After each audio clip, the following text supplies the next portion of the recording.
I love that. Like this is very iconic. That historically, wow, if you know what this means, you will be very proud. Like, there are people that were here before, like 50,000 years ago, and we are here now seeing this. Like, it's sounding so it was a poor man's thing before. Now it's a rich man's something, because it's quite expensive to put off a stone roof now in France, I guess. So it should be expensive. You can see how things get appreciated over the years. You can see how things get appreciated over the years.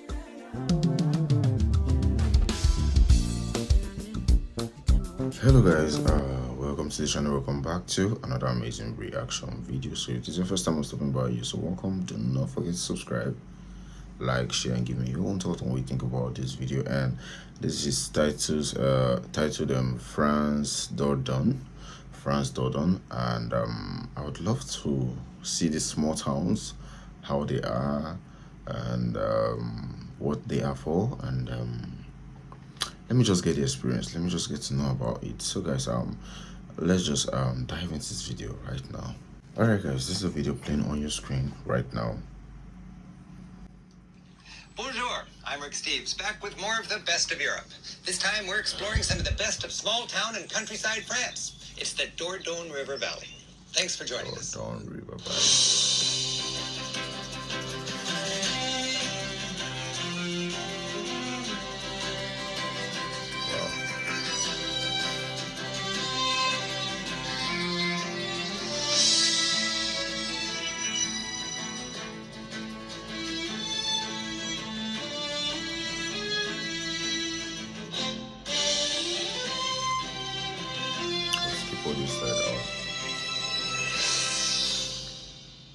The Dordogne River Valley, with its dramatic castles, prehistoric cave paintings, and prized cuisine, is an unforgettable blend of man-made and natural beauty.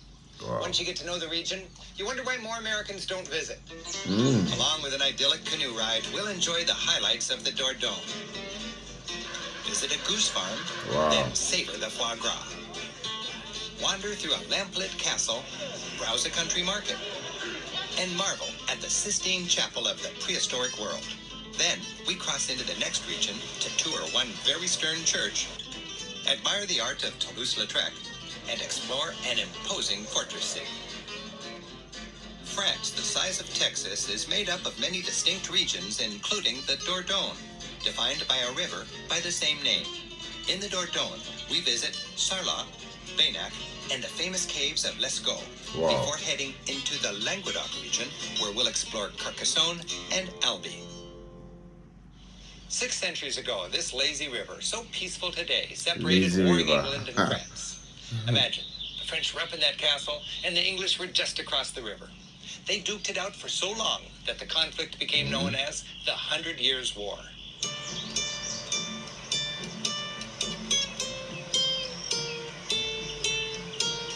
Today's Dordogne River carries more holiday goers than weapons, as the region's economy relies heavily on tourism. It's no more a lazy river. Break from the car or train, you can explore the riverside castles and villages from a canoe. That's a nice one. Kayaks and canoes are easy to hire. Rental places line the river, and they're happy to pick you up at an agreed-upon spot downstream. They're stable enough for beginners, and I can't think of a more relaxing way to enjoy both some great scenery and a little exercise. My friend and co-author of my France guidebook, Steve Smith, has joined us. You can pop ashore wherever you like. There's always a place to stow the canoe and plenty of welcoming villages, like La Roque-Jacques. Whether you're joyriding by car or paddling the Dordogne River, this town, a strong contender on all the cutest towns in France lists, is a must-see.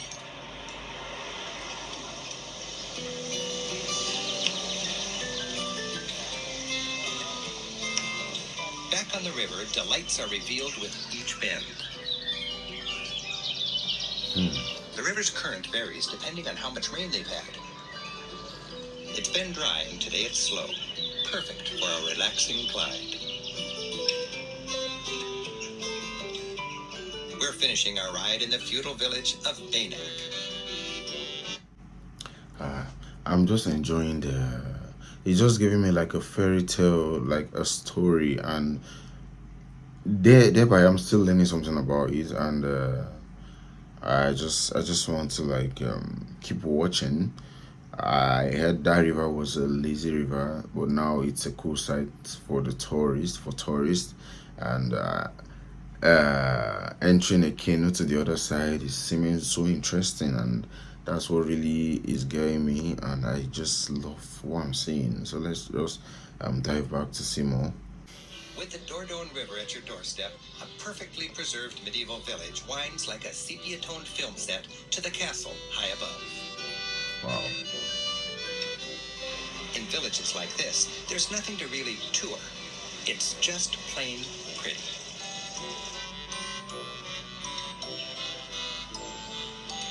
Stone roofs are typical of this region. Called lows in French, the Stone flat roof. limestone rocks, gathered by farmers clearing their fields, were a cheap and durable roofing material. Wow. Is that The safe? usually steep pitch of the lows roofs, which last about 200 years, help distribute the weight down through the walls. Wow. Small vents provide air circulation. Local farmers are quick to sing the roof's praises. And how old is this house? Cette construction date des années environ 1760. 1760 roughly. Is it Wow. Que le beau temps revienne, 1760. l'air revient à sécher aussi bien les bois que les nattes. You want these holes that we can see through here so air comes through and helps dry out the tree trunks that are in here, the oak, etc. But it stays dry.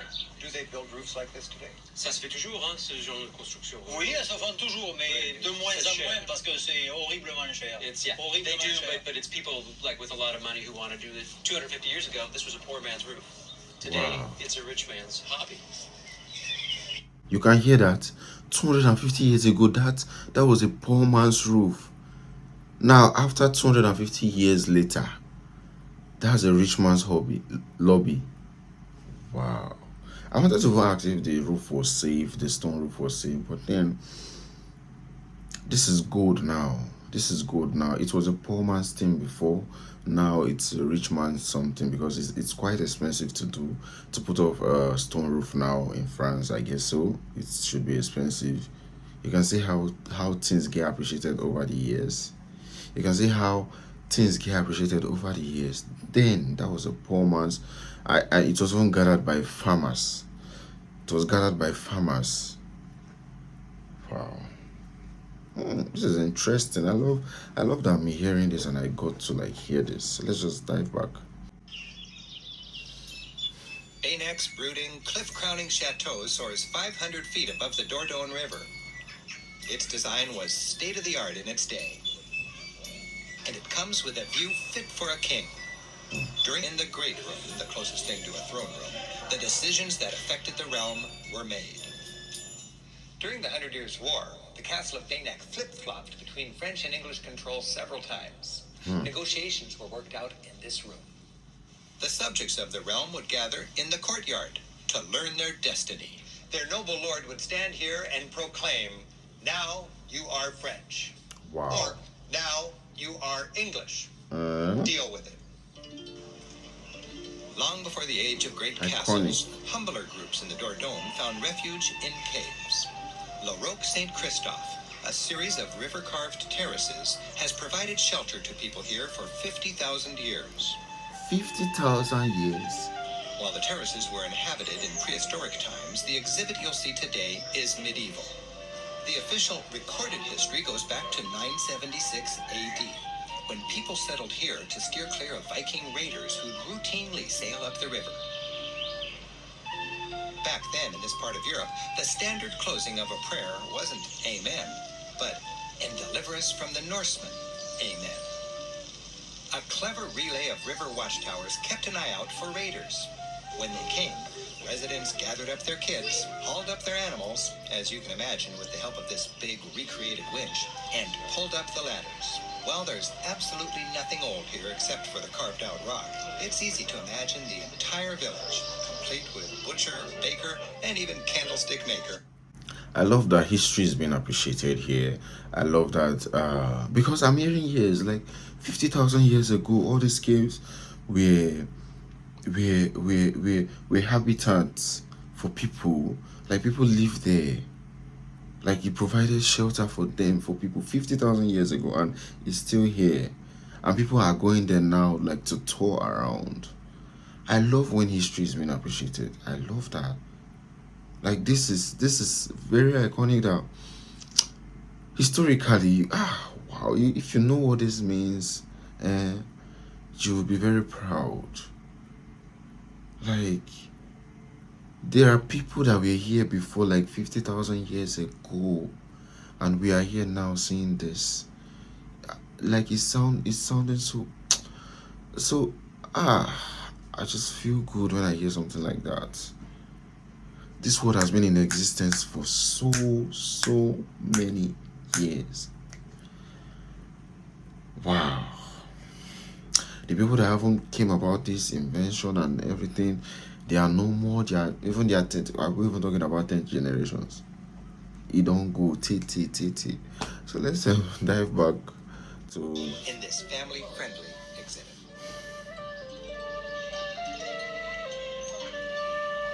wow. Nearby, Sarlat is the pedestrian-friendly main town of the river valley.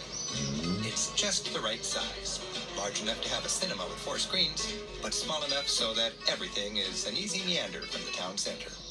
It's the handiest home base for exploring the Dordogne.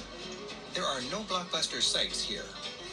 Still, it's an inviting tangle of traffic-free cobblestoned lanes and handsome buildings lined with foie gras shops. Geese just hate Sarlat. And, in the summer, stuffed with tourists. Sarlat's elaborate stonework recalls its glory century from about 1450 to 1550, after the 100 Years' War. Loyal to the French cause through thick and thin in a century of war, Sarlat was rewarded by the king with lots of money to rebuild in stone. Sarlat's new nobility built noble homes to match. The town's most impressive buildings date from this prosperous era, when the Renaissance style was in vogue. It's market day and the city's jammed as it has been for centuries of Saturdays. Everything's fresh and local, so seasonal that shoppers can tell the month by what's on sale.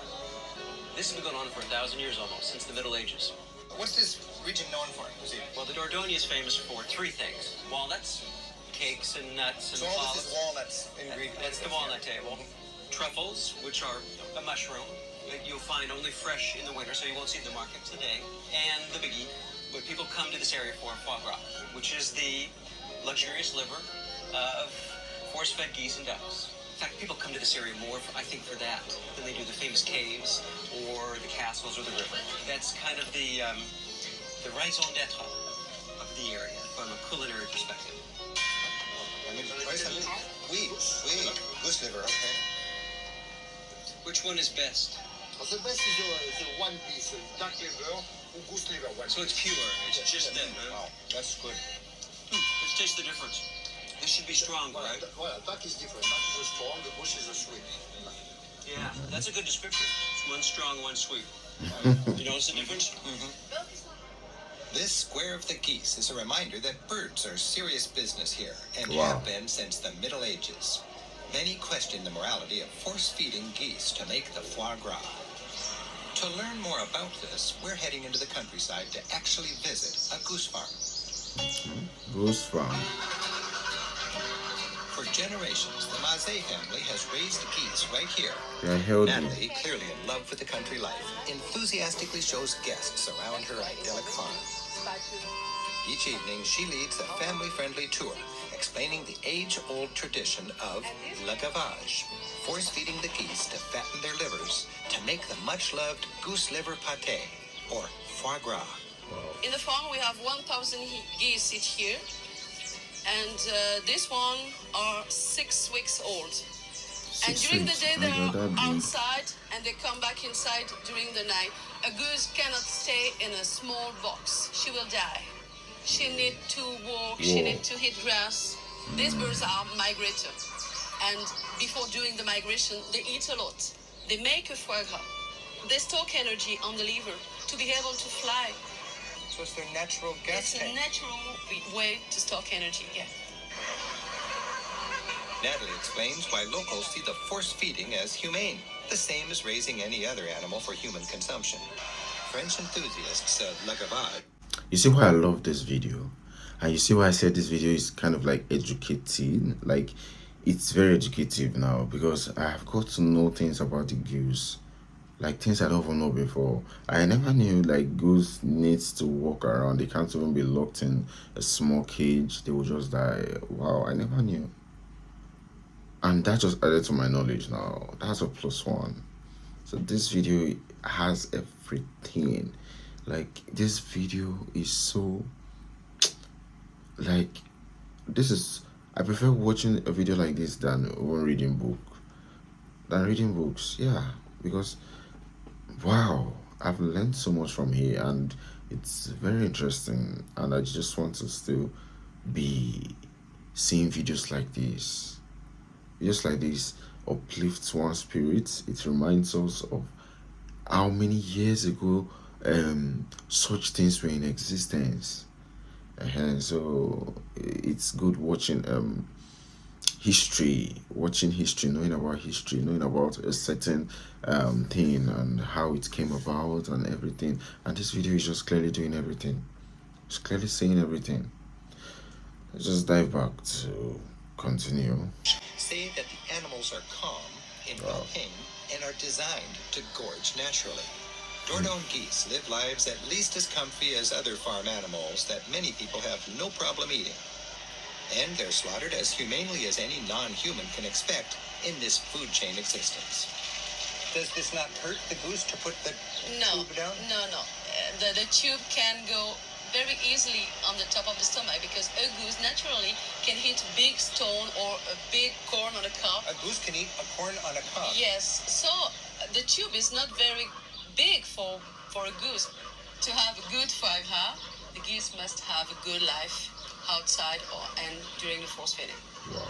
Force feeding. The region's cuisine is a big draw here. We're dropping by a favorite restaurant of Steve's to enjoy the local specialties. Gourmet eaters flock to this region for its goose, duck, pâtés, white asparagus, and more. La canette et la trilogie de foie gras. Donc vous avez au torchon, au confit et au vin. Et c'est conseillé de le manger confit, torchon et au vin. Okay. Voilà, bon appétit, messieurs. Thank you. Merci. You're going to have to help me. This is 3 different foie gras, right? Welcome to the Dordogne. Okay. All right, you've got 3 foie gras here. This one's confit, which is a foie gras cooked in its own fat.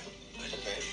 The middle one, they call it confit au torchon, which means it's cooked with like a veil of chiffon around it. And the third one is the straight foie gras. Oh, I can taste a difference. There's a real clear difference. I like this very much. From about 18,000 until 10,000 BC, long before Stonehenge and the pyramids, back when mammoths and saber-toothed cats still roamed the earth, prehistoric people painted deep inside caves in this part of Europe. These weren't just crude doodles, but huge and sophisticated projects, executed by artists and supported by an impressive culture, the Magdalenians. The region's limestone cliffs, honeycombed with painted caves, are unique on this planet. Tourists gather nearby at Lascaux, home of the region's and the world's most famous cave paintings. These caves were discovered accidentally in 1940 by 4 kids and their dog. Over the next couple decades, about 1 million visitors climbed through the prehistoric wonderland, inadvertently tracking in fungus on their shoes and changing the humidity and the temperature with their breathing. Ooh. In just 15 years, the precious art deteriorated more than in the 15,000 years before that. The caves were closed to the public. Visitors can now experience the wonder of Lascaux by touring an adjacent replica. When their time comes, visitors are called to meet their guide for a look at the precisely copied cave called Lascaux 2. Then we are in the auction room, the most spectacular room of Lascaux. It's a sacred place. We don't live in a church. They never lived in the caves. and it's a huge composition. It's a calculated composition because they have taken advantage of the strip of rock to relate in a circle two groups or bulls facing each other. And in the center of this composition, they have united the three principal animals of Lascaux: horse, ox, and deer. Is this a hunting scene? No, it's not a hunting scene because on the walls, the hunter doesn't exist. They never tell the everyday life. The meaning is more complex. What is the biggest animal? Is this bull? Is the largest painting in the cave art, 16 feet from the top of the horn to the tip of the tail. The guide explains that this 600-animal multi-cave composition was the work of a complex society, the Magdalenians. Their culture allowed for skilled artists to work over an extended period of time in this sacred place. They fix maybe on the walls a dream, a myth, a knowledge, and the image will be able to across generations. The image becomes the memory of the society. The art of Lascaux is supposed to be around 17,000 years old. But compared to the beginning of the humanity, which was born in Africa 3 million years ago, Lascaux it was yesterday. They were like us. The region has many more examples of prehistoric cave painting, and the nearby National Museum of Prehistory provides an instructive background. This day, as we ponder the prehistoric caves and the artifacts of the Magdalenian people here in the Dordogne, we can marvel at how much we actually have in common with these people and how sophisticated their culture was so long ago. A short drive south from the Dordogne takes us into the region of Languedoc. This region's hard-fought past and independent spirit is evident in its old fortifications, fine art, and in a culture distinct from the rest of France that survives to this day. The fortress city of Carcassonne is a 13th century world of towers, turrets, and cobblestone alleys. This is Europe's ultimate walled fortress city. While it's packed with tourists midday, it's all yours and evocative as can be, early and late. The city's stern ramparts evoke a time when defenses, he ran out of patience. While the ramparts seem mighty enough, moats added to the fortified city's defenses. While not really filled with water and alligators, moats were generally just a dangerous no-man's land, designed to expose attackers. Small square holes on the inner wall once supported timbers, which supported defensive walkways. Wow. Modern shops fill buildings that date from Carcassonne's golden age, the 1100s, when troubadours sang ballads of ideal love, chivalry was in vogue, and a pragmatic spirit of tolerance pervaded everything.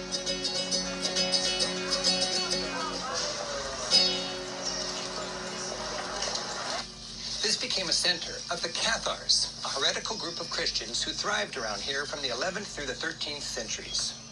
They saw life as a battle between good, the spiritual, and bad, the material. To the Cathars, material things were evil and of the devil. As France was working to consolidate its central power, it clamped down on feisty regions like this, especially if they were sympathetic to heretical groups like the Cathars. Wow. The region is dotted with evocative and remote castle ruins, which provided places of desperate last refuge for Cathars and remind of bloody struggles. When driven out of Carcassonne, many Cathars hid in the nearby castles of Les Tours. Back in Paris, the king wanted to tighten his grip on southern France. In Rome, the Pope needed to make it clear there was only one acceptable form of Christianity, and it was Roman. Both found self-serving reasons to wage a genocidal war against the Cathar people, who never amounted to more than 10% of the local population. After a terrible period of torture and mass burnings, the Cathars were wiped out. In 1321, the last Cathar was burned. The Cathars were also called Albigensians, named after this nearby town, Albi. And the town is so beautiful. Its massive Roman Catholic cathedral was the final nail in the Cathar coffin. Big and bold, it made the church's zero-tolerance policy towards heretical thinking perfectly clear. The cathedral looks less like a church and more like a fortress on purpose. The interior looks essentially as it did in 1500, and its art comes with a stern message. In the Last Judgment painting, the dead come out of the ground with an accounting of their deeds, both good and bad, printed in ledgers on their chests. The saved look confident and comfortable, and those whose ledgers don't add up look pretty nervous. A wide selection of gruesome punishments awaits the sinners. These graphic scenes were designed to frighten wide-eyed parishioners into conformity with church dictates.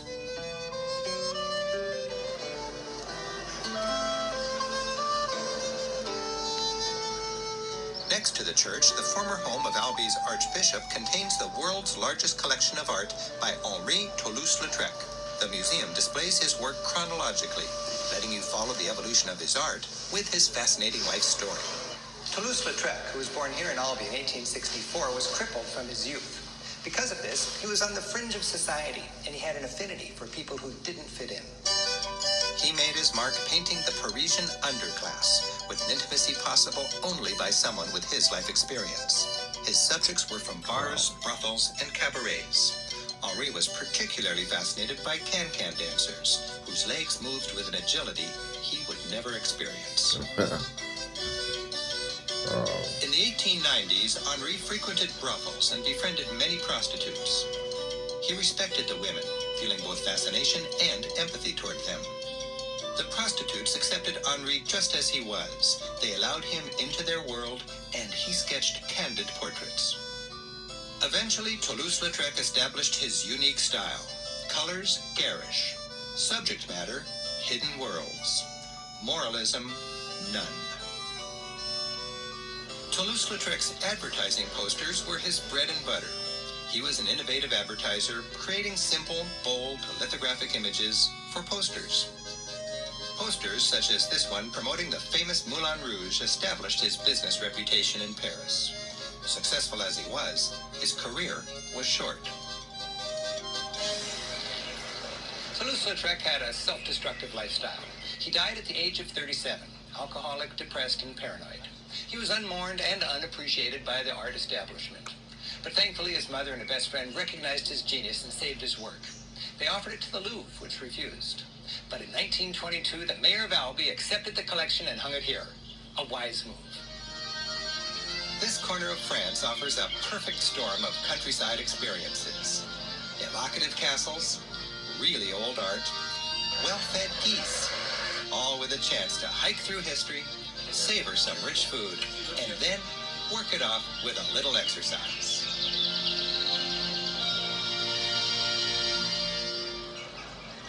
I hope you enjoyed our Dordogne adventure and our quick side trip to Languedoc.